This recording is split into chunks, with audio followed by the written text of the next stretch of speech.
C'est parti, nouvelle vidéo YouTube les amis sur ce Motor Show de Bruxelles 2026. On voulait être là parce que c'est un salon qui est vraiment de plus en plus important avec des voitures qui vont vraiment faire mal pendant toute l'année. Je vous invite bien évidemment à commenter cette vidéo, à la partager et surtout à vous abonner.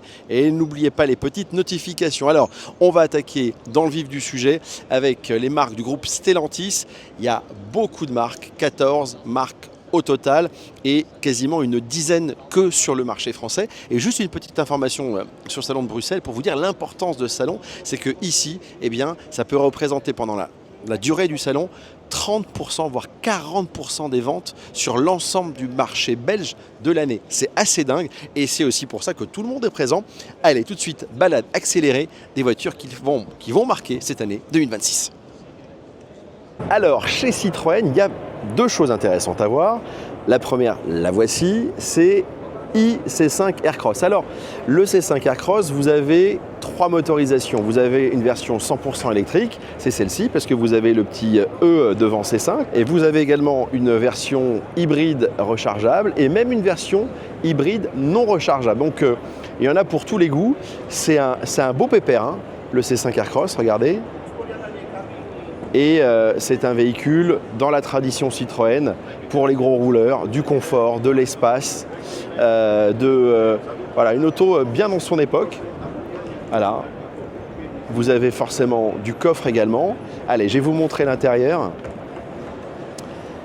Il y a eu un gros travail des équipes. Voilà.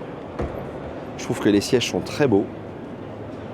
On voit que c'est confortable. On n'est pas dedans, mais on sait déjà qu'on va être bien assis. Planche de bord très épurée. Voilà. Je vais m'asseoir pour vous montrer exactement comment ça se passe. Je recule un peu le siège. Moi, j'aime bien. Et je peux vous dire que l'accueil, le confort des sièges, il est excellent. Voilà. L'écran qui est plutôt en vertical et pas en horizontal, moi j'aime aussi parce que c'est plus lisible. Là vous avez tout hein, pour la recharge de téléphone. On reconnaît les commodos du groupe Stellantis. Voilà, c'est un véhicule, on a envie de partir en vacances en famille avec ça. On sait qu'on va être bien. Alors je vais vous montrer le coffre également parce que qui dit véhicule, alors déjà les places arrière. Place arrière c'est très généreux. Voilà, on sent le confort. Hein. Et puis le coffre.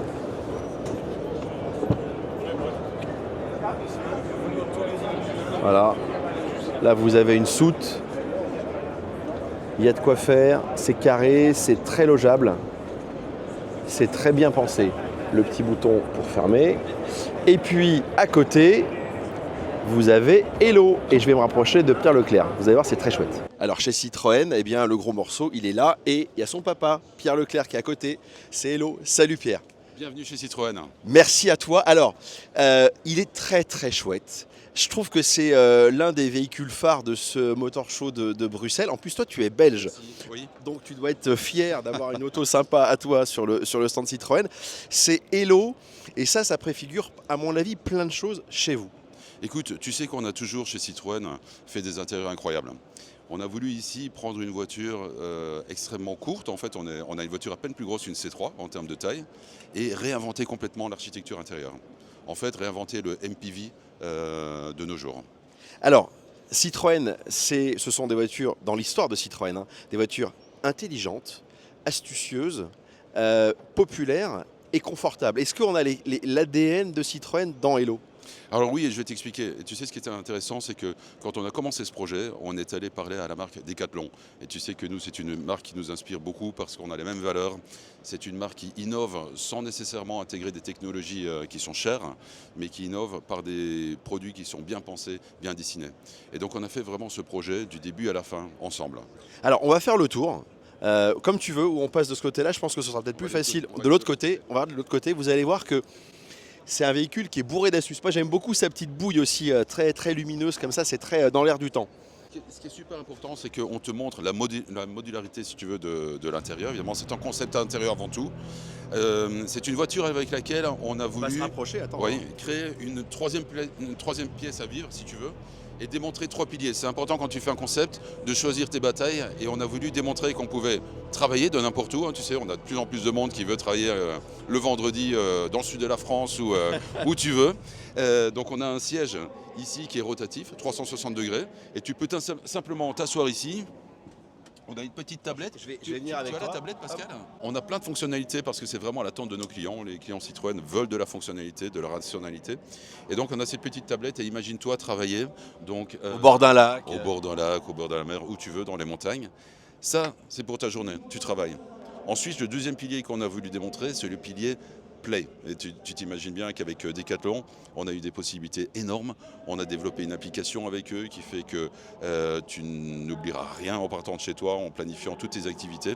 Donc, tu peux mettre tous tes jouets dans la voiture. On a l'électricité, on a l'air aussi pour pouvoir gonfler ton paddleboard par exemple. Et donc ça, c'est cette activité qu'on a développée vraiment avec Decathlon. Alors tu peux voir la télé aussi, je crois qu'il y a la télé au... C'est ça.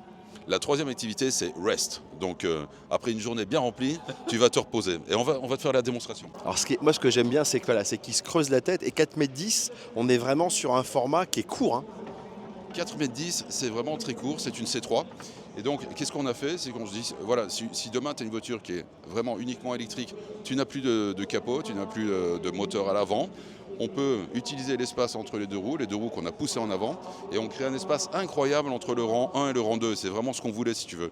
On a 3 sièges adultes à l'arrière. Donc c'est une voiture qui met confortablement 4 à 6 passagers, parce qu'on a deux petits sièges qu'on te montrera après, qui viennent se mettre à côté du conducteur. Et donc tu peux imaginer ici... Et ça, les matelas, ils étaient...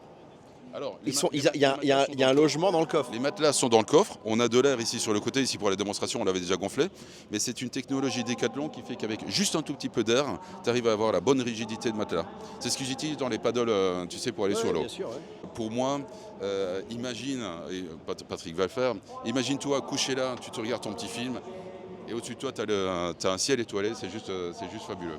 Donc on a vraiment... Le toit s'enlève. Exactement. Alors, on a pensé à toute cette expérience pour que vraiment nos clients aient une expérience exceptionnelle dans Hilo.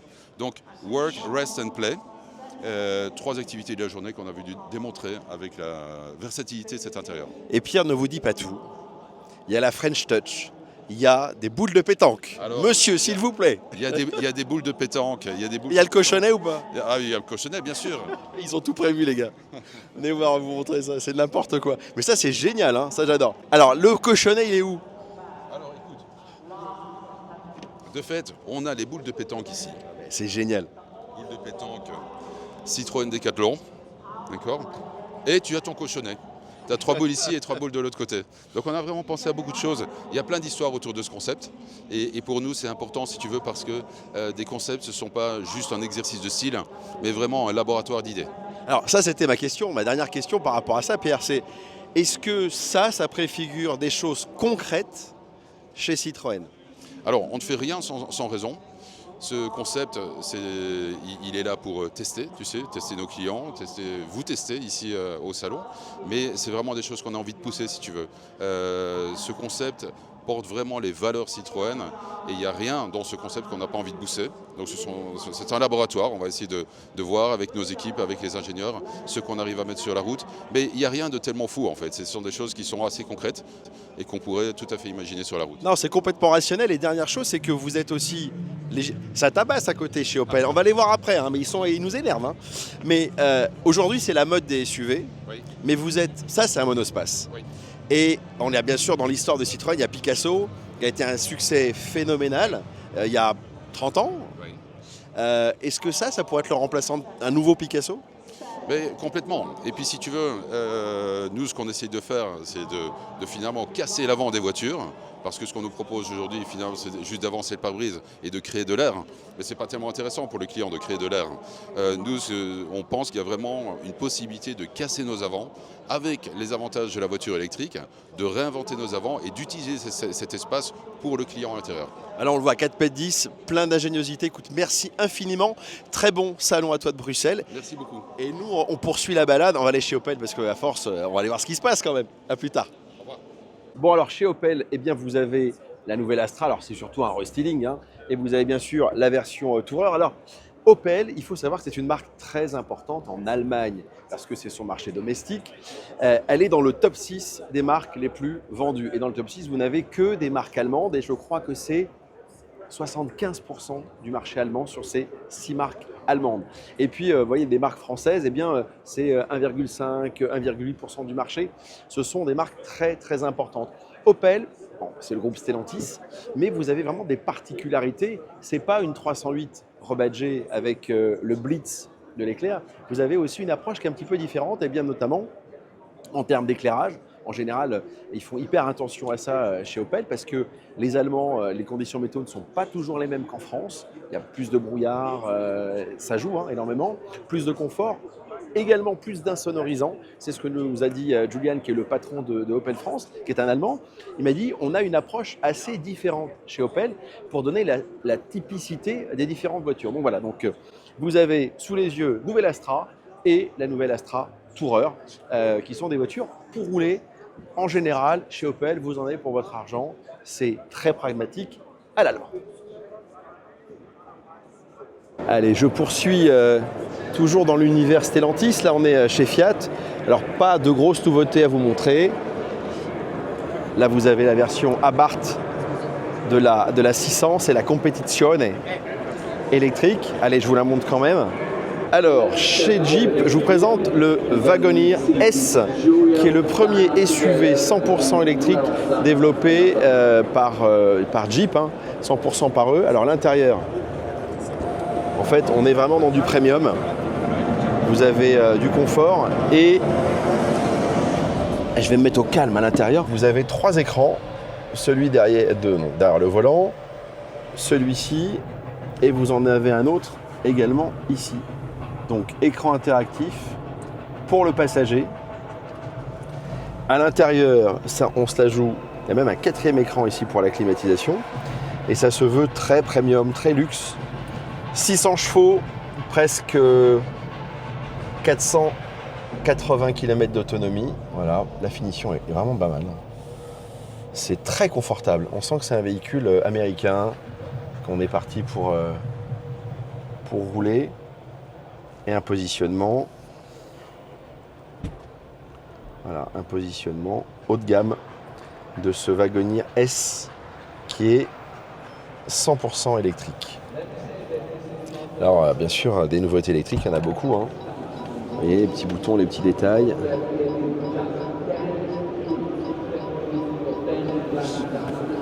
Et à l'arrière, je vais vous montrer ça. Il y a un petit peu de monde, mais bon, on fait voilà, beaucoup d'espace à l'arrière. Véhicule très logeable. Voilà, le petit détail, Wagoneer S. Je vous laisse faire un petit peu le tour de l'auto. Voilà. Il est très chouette, j'aime bien. C'est des véhicules pour voyager, pour les familles. Après, en termes de prix, c'est sûr que ce sera quand même conséquent. Bon, toujours un plaisir de te voir, vraiment. C'est un plaisir, partagé. Tu es le patron. Tu es le patron de l'ensemble du style de tout Stellantis. Moi, je me pose une question. On ne devient pas schizophrène, parce que vous avez 14 marques et tu en as une dizaine que sur le marché français. J'en ai, oui, 8 pour l'Europe. Voilà, 8 pour l'Europe, donc il faut... C'est pas qu'on devient schizophrène, c'est qu'il faut être un peu schizophrène. Voilà. Il faut l'être un petit peu. C'est quoi, comment tu fais, Gilles, pour arriver à te dire, là on est chez Peugeot, et après tu switches, tu vas aller sur Alpha, sur Jeep, sur DS, sur toutes ces marques? Oui, tout à fait. En fait, il faut être super clair sur le positionnement de chacune des marques, sur son ADN, sa philosophie, sa vision du monde et de la mobilité. Et du coup, si on est clair là-dessus, sur la mission de chaque marque, c'est plus facile de trouver les codes esthétiques ensuite, ou les cockpits, ou les ambiances, couleurs et matières à l'intérieur qui correspondent à cette philosophie-là. Et concrètement, je te coupe, mais si on prend une opposition, Peugeot, Citroën, Alfa Romeo, c'est quoi le positionnement de ces trois marques du groupe? Peugeot, c'est une marque mainstream qui en offre beaucoup pour une marque mainstream. C'est mainstream qui veut un peu de premium? Qui flirte avec le premium. C'est pas une marque premium parce que ce sont des prix normaux, ce sont des prix abordables évidemment, mais on va dire que c'est une des marques mainstream les plus fortes en image, en désirabilité, on va dire. Citroën? Chez Peugeot, du coup, il y a cette espèce de charisme et d'élégance mélangée quelque part. Chez Citroën, c'est beaucoup plus fonctionnaliste, mais avec de l'inventivité. Citroën a toujours été une marque inventive. Alors il y a eu des voitures fonctionnalistes comme la 2 chevaux et puis des voitures beaucoup plus haut de gamme comme les DS, mais ça c'est devenu la marque DS. Et donc chez Citroën il reste cette espèce d'inventivité, de fraîcheur, de petite impertinence quand on voit le concept Carillo avec son intérieur. On s'interdit rien chez Citroën? On s'interdit rien, tout est permis, il faut juste mettre un peu de qualité dans l'exécution et d'intelligence dans l'exécution du véhicule ou de l'intérieur. Et donc il y a cette espèce d'inventivité, de fraîcheur, mais toujours ultra rationalisée et fonctionnaliste quelque part. Et Alfa, juste comme ça? Et Alfa, ça doit rester Alfa pour l'éternité, dans cet esprit, le cœur sportif, l'émotionnel à fond. Mais alors c'est beaucoup plus difficile à faire, je trouve, que Peugeot ou Citroën, parce que... Comme ça, moi, un peu de vision profane du designer. Je suis pas designer, je me dis Alfa c'est facile, ils ont tout inventé, tu récupères les anciens modèles, les codes et tu déroules. Alors on peut dérouler, et en fait il faut dérouler la reconnaissance instantanée de ce qu'est une Alfa Romeo, mais en même temps il ne faut pas oublier d'être progressiste dans le design, il ne faut pas oublier d'inventer le coup d'après, il ne faut pas faire des choses vieilles ou actuelles. Pas être passéiste. Voilà, donc du coup être très inventif pour Alfa Romeo en respectant la marque et tous les gens qui l'aiment, ça c'est plus difficile que faire les Peugeot du futur, je trouve. Donc là, gros challenge. Gros challenge également parce que quand tu regardes au-delà du groupe Stellantis, il y a pléthore de marques. Et aujourd'hui, comment fait le designer, comment vous faites, vous les designers, pour sortir du lot? Parce que quand tu vois la concurrence des marques allemandes, quand tu vois la concurrence des marques chinoises, des marques asiatiques au sens large, il faut tirer son épingle du jeu, parce que moi je dis souvent, il n'y a pas de mauvaise voiture ou il n'y a plus de mauvaise voiture. Ouais, c'est tout à fait vrai. Pour moi, je trouve qu'il y a des bons designers partout, il y a des bonnes marques partout, des bons véhicules partout. Donc le niveau de jeu est très élevé aujourd'hui partout dans le monde. Et donc l'enjeu, c'est l'émergence. C'est-à-dire que à partir du moment où tout le monde est bon et qu'on se considère pas mauvais aussi, comment est-ce qu'on fait en sorte qu'au milieu de ce très bon niveau de jeu, on émerge, parce qu'on va trouver d'abord une puissance de marque, une précision sur ce qu'on est en tant que marque, et des produits qui résonnent avec ça et qui osent des partis pris, moins de normalité, plus de partis pris. C'est comme ça qu'on va émerger et être considéré comme une marque qui apporte quelque chose de spécial, là où d'autres marques très bonnes feraient un peu toute la même chose finalement avec un badge différent. Donc l'émergence, pour moi, c'est la clé du truc. Quand on parle d'attractivité, quand on parle de design, ça peut être un peu subjectif. L'émergence, ça peut être objectivé. Et c'est ce qu'il faut qu'on cherche dans un monde aujourd'hui qui est très très performant en design. Il y a beaucoup de SUV. C'est la mode du SUV. On s'est baladé dans les allées, il y a du SUV de partout. Alors 408 sort un petit peu du lot parce que c'est une ligne différente. Est-ce que le SUV est en train peut-être de perdre un petit peu de terrain? On a vu également Citroën avec Hello, c'est plus un monospace. Est-ce qu'au niveau du design, on est en train de penser à d'autres silhouettes?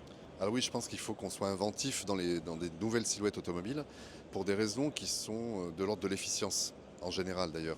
Donc des silhouettes comme celle-ci qui sont cross, qui sont rehaussées, où on voit bien autour de soi, mais qui sont quand même fines et très bonnes en aérodynamique et en masse. C'est un peu le sens de l'histoire en termes d'efficience. Le retour des monospaces, des monovolumes, alors faut-il encore qu'ils soient désirables et pas, comme ça a été le cas dans le passé, des objets un peu de renoncement du plaisir automobile, très pratiques et très fonctionnels, mais de renoncement. C'est pour ça que les SUV ont gagné la bataille sur les monospaces. D'ailleurs, c'était un peu la même fonction, presque, on va dire, mais beaucoup plus désirable en termes d'image. Donc, mais quand même, le monovolume, si on le fait très très bien, en termes d'efficience d'architecture, c'est l'idéal. La dimension extérieure par rapport au rendement intérieur, en termes d'habitabilité par exemple, c'est imbattable. Si on imagine les fonctionnalités maintenant dans les intérieurs un peu extraordinaires. Mais le désir, l'émotion, c'est toujours ce qui prime. Reste la première motivation d'achat, parce qu'au final, il faut vendre des voitures. Hein. Oui, tout à fait. Alors je pense qu'il faut réussir encore à tomber amoureux au premier coup d'œil d'une voiture, même si on veut la rationaliser après. Et c'est pour ça que je pense qu'il y aura un retour des silhouettes monospace, on va dire, qu'elles soient très fonctionnalistes comme la Citroën, plus fluides et sportives dans d'autres marques peut-être. Mais en tout cas, il faudra qu'elles soient super désirables et pas que fonctionnaliste. Et la désirabilité restera clé toujours. On va toujours trouver un alibi rationnel à un coup de cœur et beaucoup moins l'inverse.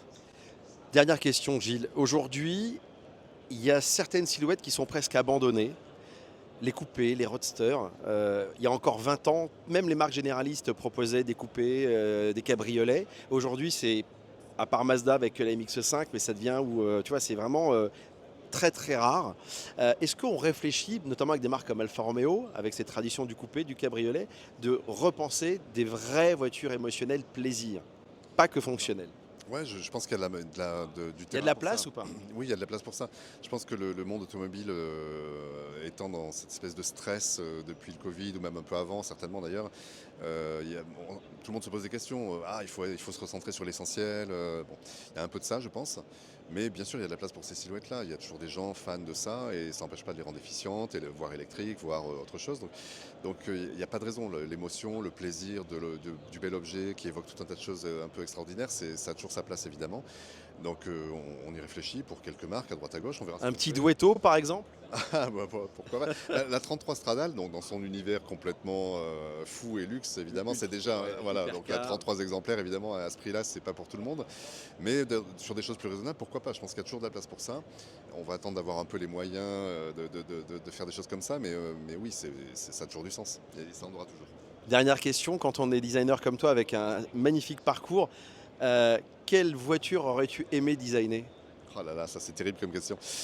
Non, il y en a plein. Mais Dans l'histoire de l'automobile, hein, j'entends. Non, on va aller très très loin dans le passé, mais la Bugatti Atlantique, ça c'est vraiment un truc extraordinaire, je trouve, parce qu'il y a des éléments très esthétiques qui sont liés à sa fabrication, la crête avec les rivets, des choses comme ça, donc c'est fantastique pour moi. C'est un vrai passionné, c'est ça qu'on aime chez toi. Bon, écoute, très bon salon et merci une fois de plus pour ta franchise et ta gentillesse. Merci, avec plaisir. Bon, forcément, il faut que je vous parle un petit peu d'Alfa Romeo.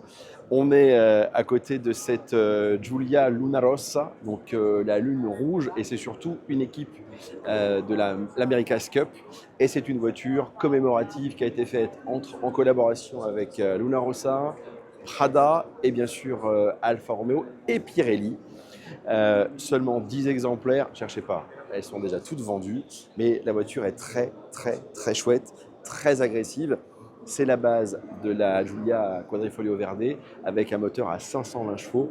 Il y a 10 chevaux de plus sur cette version. Et surtout, un coloris spécifique, un gris mat. Et puis, vous avez des appendices aérodynamiques, notamment à l'arrière, avec cette espèce de double aileron qui apporte quasiment, je crois que c'est 180 ou 200 kg d'appui supplémentaire. Elle est très lookée, vraiment.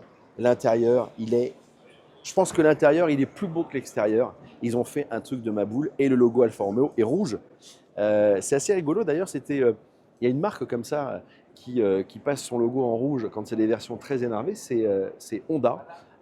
Toutes les Integra, les Typer, elles ont le logo Honda rouge. Et bien là, Alfa Romeo a fait un logo rouge sur cette Luna Rossa. Même les jantes, elles ont droit à un traitement en rouge sur le niveau de la partie centrale. C'était juste pour le kiff, pour vous la montrer.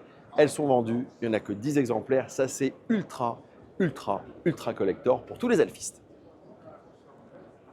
Alors, il y a bien sûr des marques qui sont toujours très émotionnelles. Lotus, pour moi, c'est la légèreté, la performance, voiture britannique, la compétition, Colin Chapman, c'est tout ça. Et aujourd'hui, bien, vous avez 4 modèles dans la marque Lotus. Vous avez toujours l'Emira, qui est une voiture thermique avec un V6 Toyota compressé. Et puis, vous avez les Lotus 2.0, Emeya, Electre et Evija, qui sont, elles, 100% électriques, des voitures lourdes. Personnellement, pour moi, Lotus, c'est la légèreté, la sportivité. Et je trouve vraiment dommage, je ne sais pas ce que vous en pensez, j'attends de voir un peu vos commentaires, mais on n'attend pas ça de Lotus, à mon sens. Alors, il y a encore celle-ci, jusqu'à quand? En plus, elle est très très belle, cette Emira. Sublime, mais je pense que c'est une sorte de Final Edition ou une des dernières produites. Et puis c'est vrai que la Evija par contre est très jolie en termes de look, mais c'est une supercar électrique. Mais bien sûr le noir et le doré, on pense bien sûr à l'écurie de Formule 1 JPS. Je voulais vous les montrer parce que des fois on se pose des questions sur le positionnement des marques. Il y a eu une grosse polémique avec Jaguar et je trouve que Lotus, ils se sont un petit peu perdus. On est très très loin de l'ADN et de l'idée de départ du créateur Colin Chapman.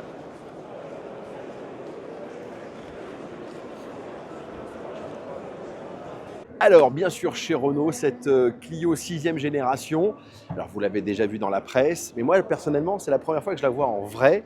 Et la voiture est un petit peu plus grande que Clio 5. Elle fait 7 cm de plus en longueur, 4 de plus en largeur. Et puis la grosse nouveauté, et bien sûr, cette Clio, c'est qu'elle abandonne les motorisations diesel. C'est fini, vous n'avez que des motorisations essence, et notamment hybrides, comme cette version full hybride de 160 chevaux qui annonce des consommations en ville. J'ai déjà vu des essais dans la presse, et bien en dessous de 5 litres en ville, de quoi vraiment faire oublier complètement le diesel. Vraiment, grosse nouveauté, bien sûr, sur le stand Renault.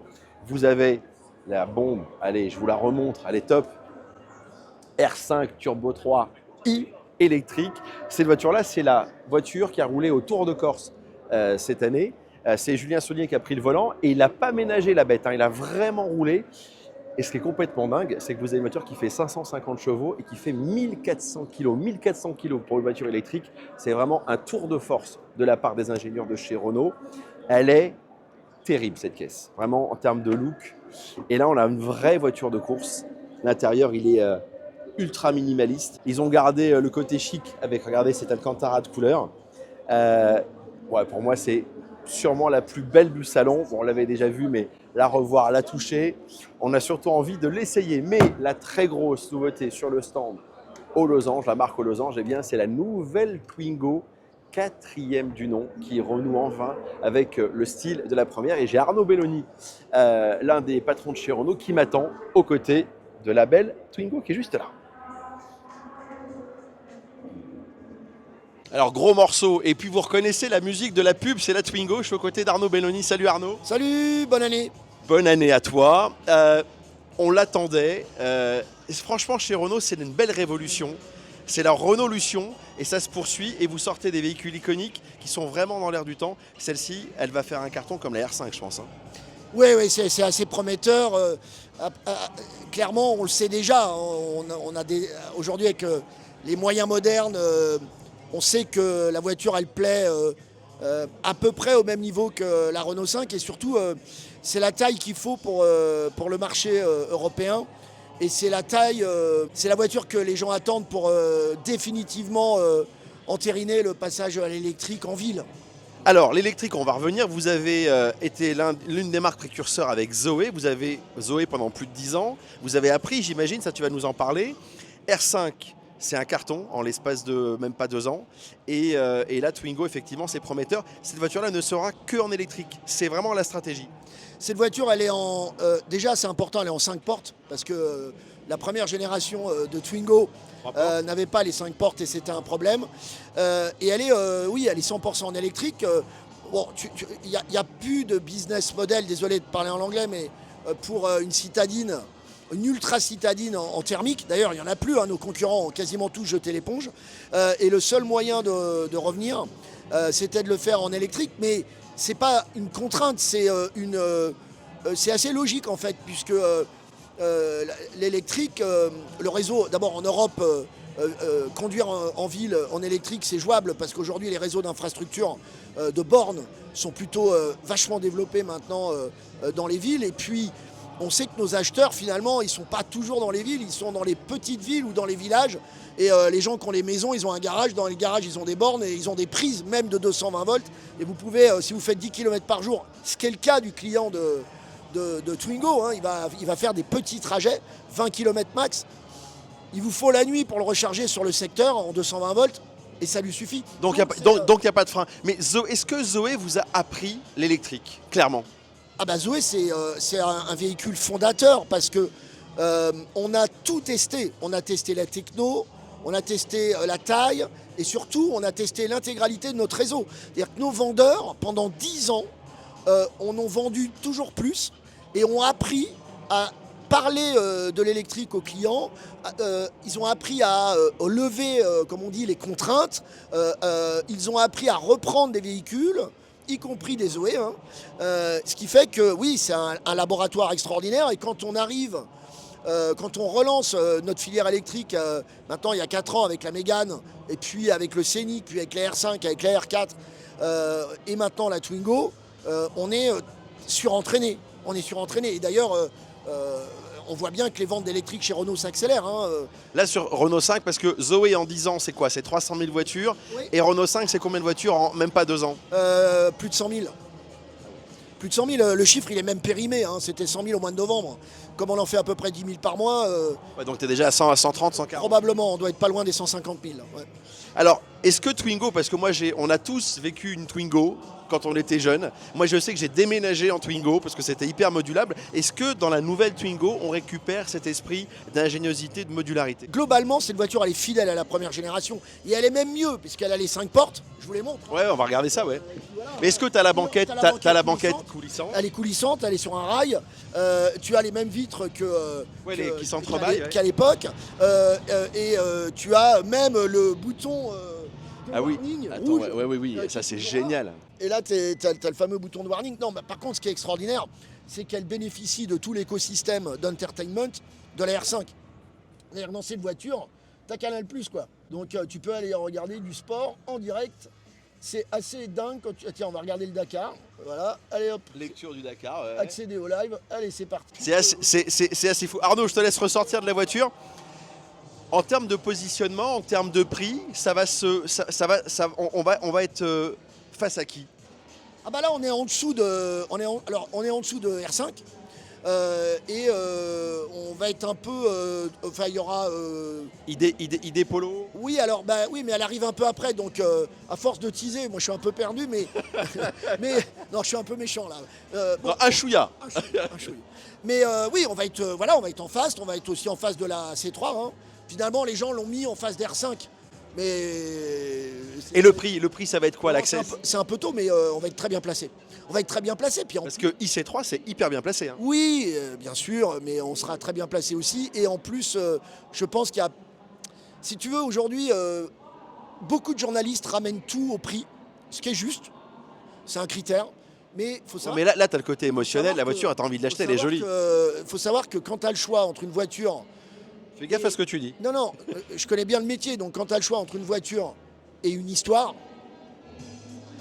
tu achètes l'histoire. L'histoire, pas au sens historique, la grande histoire, mais la petite histoire dans la grande histoire. En fait, cette voiture-là, elle a une âme. Tu as envie d'acheter ça. Mais de même que je suis flatteur pour Volkswagen, je pense que tu as envie d'acheter une Polo parce que c'est une saga. Ça raconte une saga. Donc je pense que oui, ça va être une vraie concurrente, mais je pense que cette voiture est incroyable. Et puis surtout... J'ai l'impression que tu y crois encore plus qu'R5. Alors, Pourtant, R5, c'est un carton. Hein. Je crois en tout, mais ouais, non, j'y crois vraiment. J'y crois vraiment parce que la base est bonne. La base est bonne, tout est bon là-dedans, tout est bon. Le nom, l'histoire, on est très fidèle, faut jamais trahir. Quand on dit qu'on appelle cette voiture Twingo, il ne faut pas trahir l'âme de Twingo. Il ne faut pas trahir Twingo. Donc on ne trahit pas. Parce que la Twingo 2 avait trahi la Twingo 1. Tu veux franchement mon opinion là-dessus? Ouais. Bah, je pense qu'il n'y a pas que la 2. Bon, moi, il est honnête. Ouais. Dernière question, et puis après, je t'embête plus. Elle ne sera que en électrique. Il n'y aura pas de version hybride, il n'y aura pas de version plug-in. Non, de toute façon, sur les petites voitures comme ça, on peut y aller. Ça y est, le marché, les gens ont basculé. On peut y aller sur l'électrique, sur ces segments-là. Après, sur un véhicule de 4 mètres, 5 mètres, les gens se posent encore plein de questions. Mais sur une citadine, les gens sont prêts. C'est go, que électrique. Ouais, c'est clair. Écoute Arnaud, merci à toi. Très bon motor show de Bruxelles. Merci. Et toi aussi, profitez-en. Moi, je suis très heureux de ce salon qui est un peu... Toutes les marques sont là, ouais. Quasiment. Hein. Donc, moi, je trouve que c'est hyper important qu'on retrouve la magie de l'automobile. Je suis très fier de mes concurrents qui font des bons stands. Je vous donne rendez-vous à Paris, parce qu'à Paris, on a plein de bonnes nouvelles. Hein. Tous les constructeurs viennent. Hein. Donc, beaucoup plus. Ça va être terrible, donc, Paris. Ça va être une très belle fête à Paris. Hein. Bon, écoute, très bon salon. Et nous, on continue la balade. Effectivement, ça, c'est l'une des coqueluches de ce Motor Show de Bruxelles 2026. Toujours ici à Bruxelles, stand Alpine. Je vais vous montrer ce qu'ils nous ont sorti, qui est quand même très, très chouette. Vous avez la version, le prototype, qui fonctionne à l'hydrogène. Elle a vraiment une super gueule. Voilà. Regardez les suspensions là. Ici, suspension horizontale. C'est fabuleux. Vous avez la Formule 1 et puis vous avez la voiture du Mans qui est là. Hop, je vous la montre. Voilà, on voit encore les petits moustiques qu'elle a pris pendant la course. C'est ça qui est assez fou. Et puis, allez, je vous montre l'arrière de la Formule 1. C'est toujours très agréable. Ça, c'est dingue, de chez dingue. Hein. C'est un ovni le truc. Hein. Regardez ça.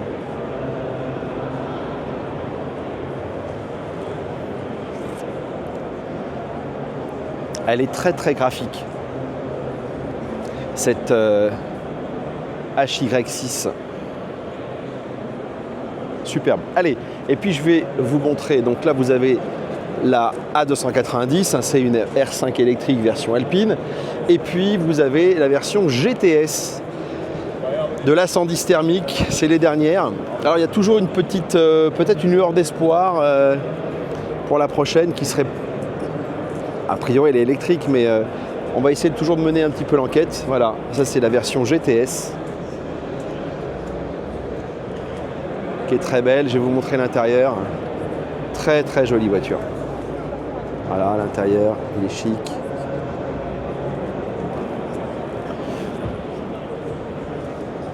Avec de l'Alcantara ici sur le tableau de bord, les buses en carbone.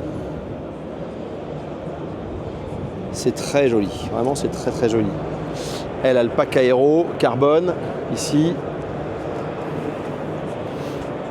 Et puis pour terminer, vous avez, je vous l'avais montré à Lyon, l'Alpine A390 électrique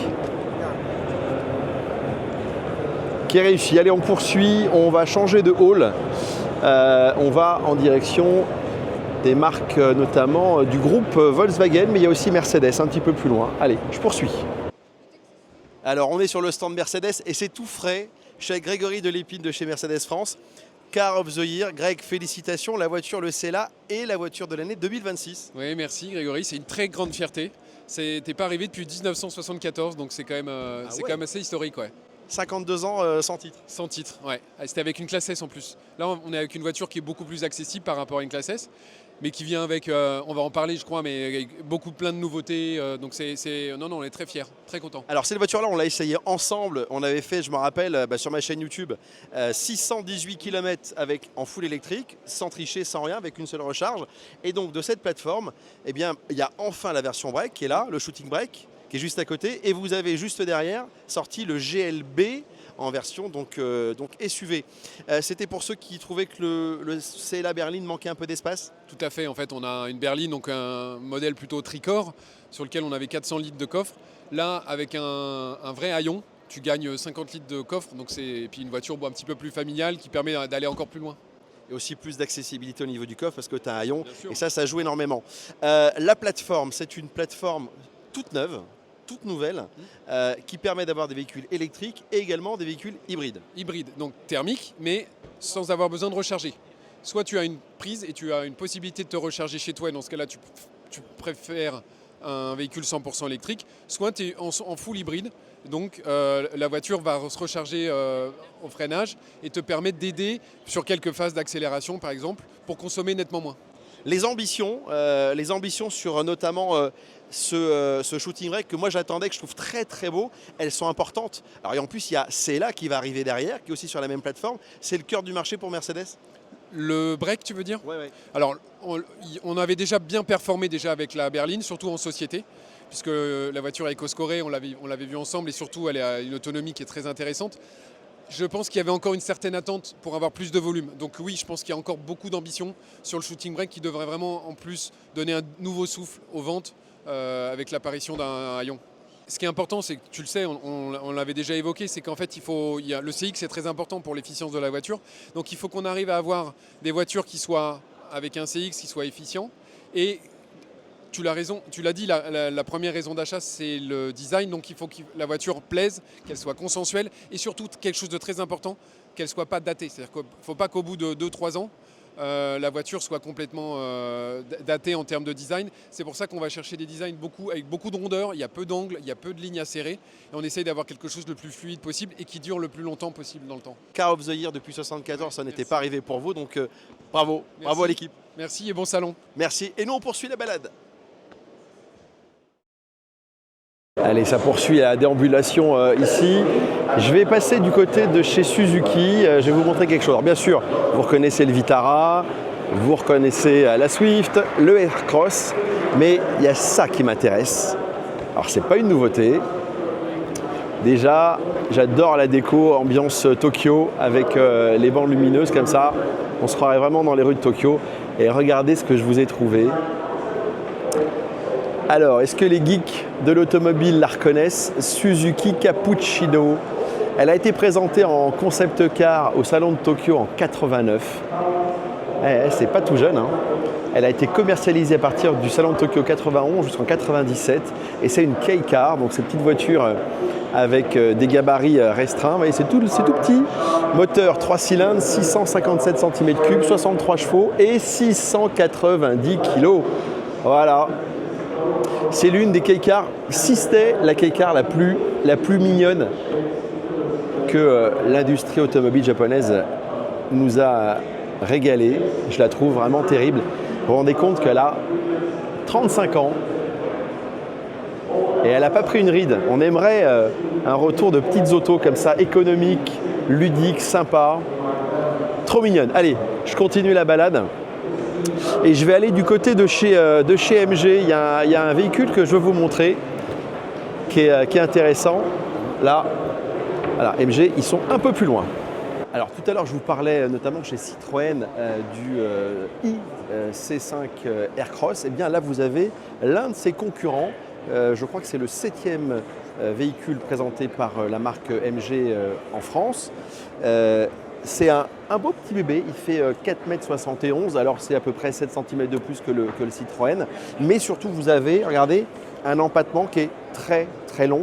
Je crois que c'est 2,85 m d'empattement. Forcément, un empattement rallongé comme ça, c'est une meilleure habitabilité et aussi une bonne tenue de route. Et vous avez vraiment un véhicule intéressant, il est 100% électrique. Alors en termes de motorisation, eh bien, vous avez la version 244 chevaux qui est uniquement une propulsion et puis vous avez la version avec un deuxième moteur sur l'essieu avant, 361 chevaux en cumulé. C'est bien et c'est toujours très très bien placé en termes de prix. Si ce n'est que Citroën fait fort également avec le iC5 Aircross. Là, vous êtes à 46 500 € pour la version propulsion et puis si vous rajoutez 3 500 € de plus, à 50 000 €, vous avez la version 4 roues. Je pense que c'est à mon avis le meilleur choix. Et puis à l'intérieur, ils sont agressifs les Chinois, hein, il faut le dire. Vous avez deux gros écrans, un écran de 13 pouces dans la partie centrale, un écran de presque 11 pouces derrière le volant.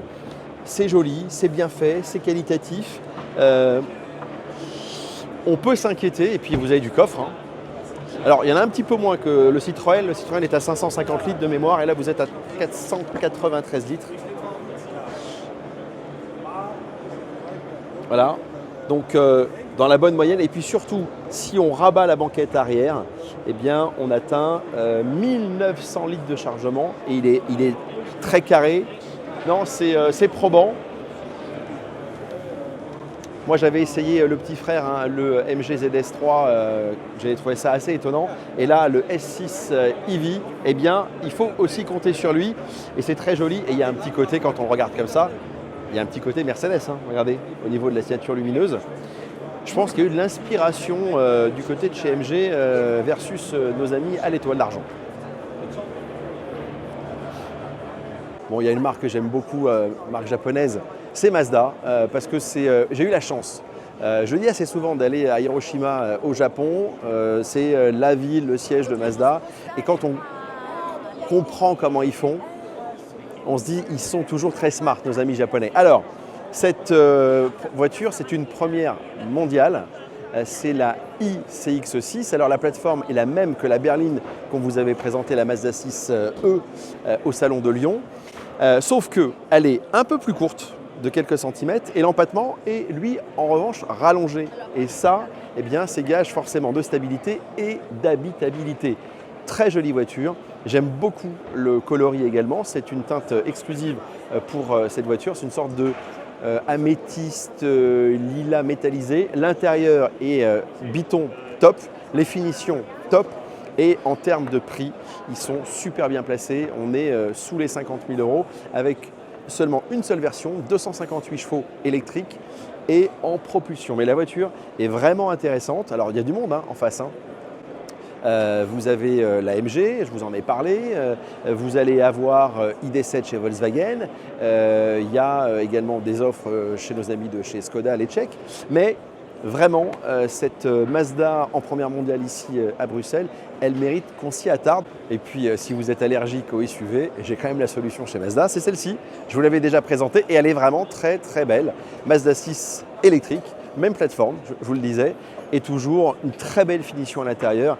Et l'intérieur beige avec la peinture métallisée bleue, c'est toujours chic.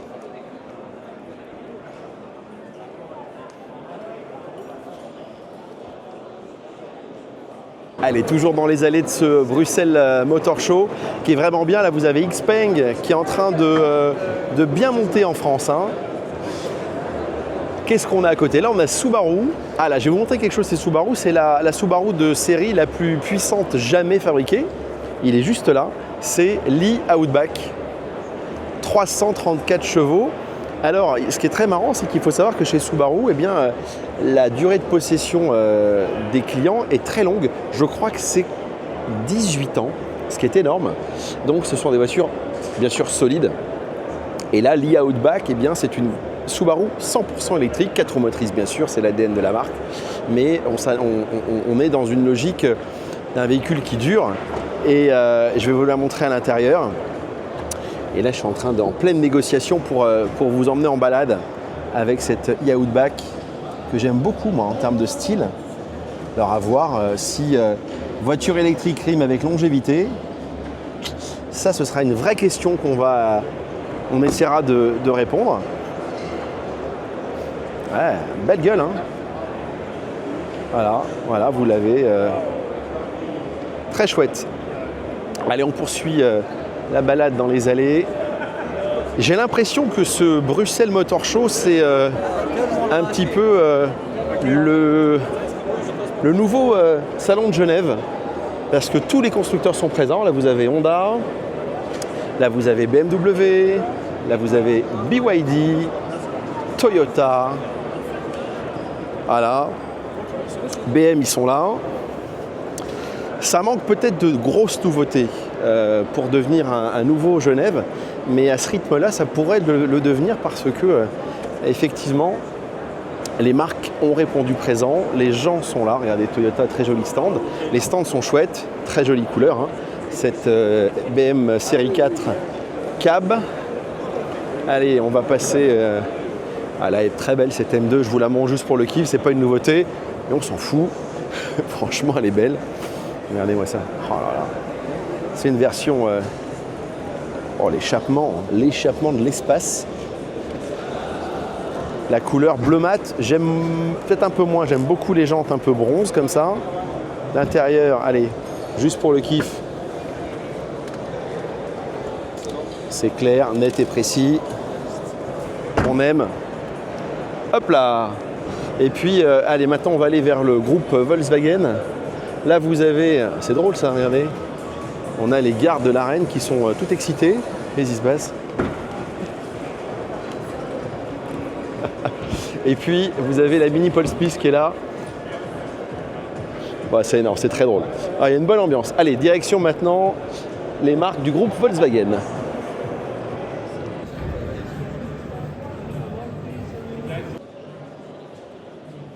Allez, on est arrivé sur le hall 11. Vous avez toutes les marques du groupe Volkswagen. Porsche qui est ici, mais il n'y a pas vraiment de nouveauté. Vous avez Raval de chez Cupra. Eh bien, c'est une base d'ID Polo, donc voiture 100% électrique. Ça va arriver printemps-été 2026. Elle a ses petites peintures de guerre, mais il y a une vraie offensive sur le segment de la citadine, mais la citadine quand même habitable. On l'a vu avec Renault, la Twingo. Eh bien là, vous avez Raval, ça va coûter dans les 25 000 €. Et la même chose chez Volkswagen. On va aller de l'autre côté. Là, vous avez vu passer le petit bonhomme avec GTI, ça on en parlera juste après. Allez, du côté de chez Volkswagen, eh bien, il y a ID Polo qui est toujours avec ses peintures de guerre comme au Salon de Lyon, mais il y a une autre version sur le petit T-Cross, je crois, qui lui a été révélé, même plateforme que le Raval et que Polo.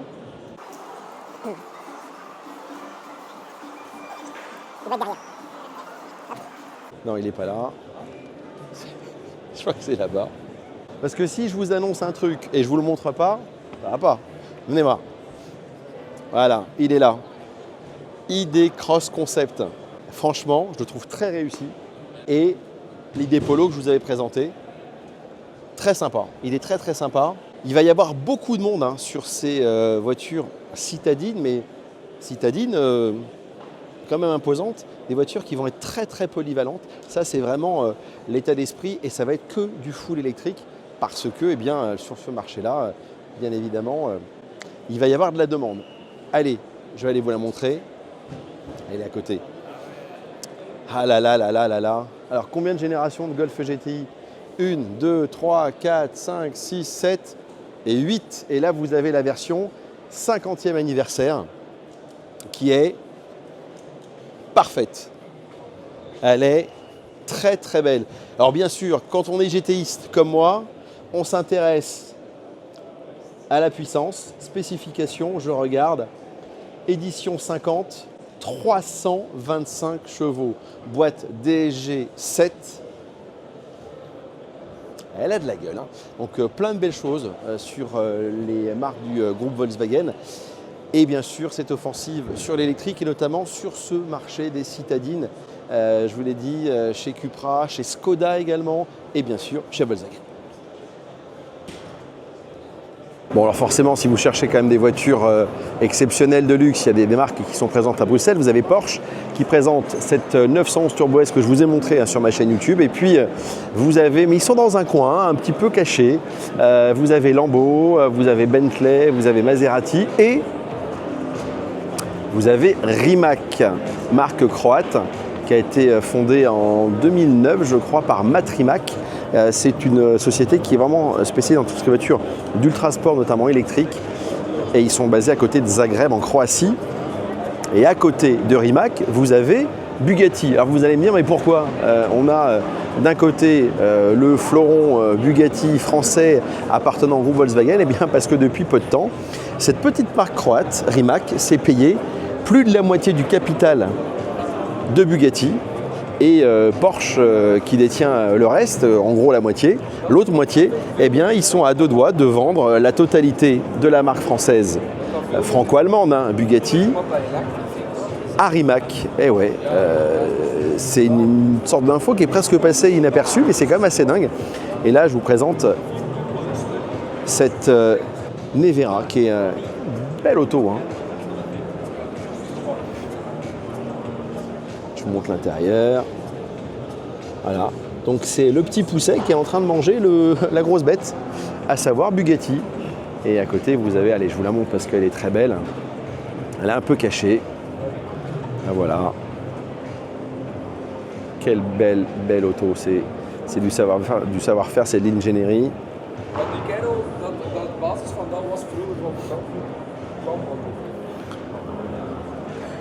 C'est la tourbillon, regardez l'arrière, avec cette dorsale typique de la marque française de Molsheim. Voilà, dorsale illuminée pour l'occasion. Bon, une fois n'est pas coutume, on va parler un peu de deux roues. Eh bien parce que ce Motor Show de Bruxelles, c'est un salon auto, VU, mais également deux roues, parce que c'est un salon de vente, c'est ce que je vous disais en début de vidéo. Voilà, c'était juste pour le kiff. J'ai trouvé une moto qui est quasiment assortie à ma tenue. C'est bien sûr une Honda CB1000, classique, naked, voilà, très épurée, le roadster comme on les aime. Mais j'ai repéré un truc chez Yamaha, pourtant moi j'aime beaucoup Honda, mais là la Yam, ils ont une sorte de réplique des motos GP des années 70-80. Gros coup de cœur. Bon les amis, si vous avez aimé cette vidéo sur les voitures qui vont faire mal en cette année 2026, eh bien n'hésitez pas à liker, n'hésitez pas à commenter et surtout à vous abonner à ma chaîne YouTube et surtout parlez-en autour de vous. Et puis vous pouvez booster également la vidéo, ça nous fait toujours du bien. Mais vraiment parlez-en dans vos communautés respectives pour nous aider à faire grandir cette chaîne YouTube ainsi que le compte Instagram. Je vous embrasse et maintenant, gaz en grand.